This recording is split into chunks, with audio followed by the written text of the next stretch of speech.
In this video, I'll show you how to hide a layer in AutoCAD using a quick and practical method that helps keep your workspace organized.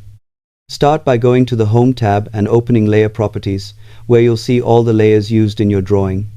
Locate the layer you want to hide, then click the light bulb icon next to it to turn visibility off instantly.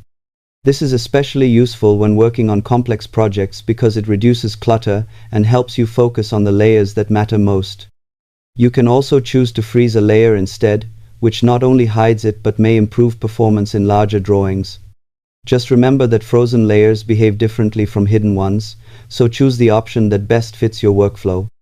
Another useful tip is to name your layers clearly from the beginning, as this makes managing large projects much easier later on. You can also isolate specific layers temporarily if you only want to focus on one section of the drawing. Overall, proper layer management is one of the easiest ways to improve productivity and reduce confusion in AutoCAD. Subscribe for more honest, practical tech tutorials that help you work faster and smarter.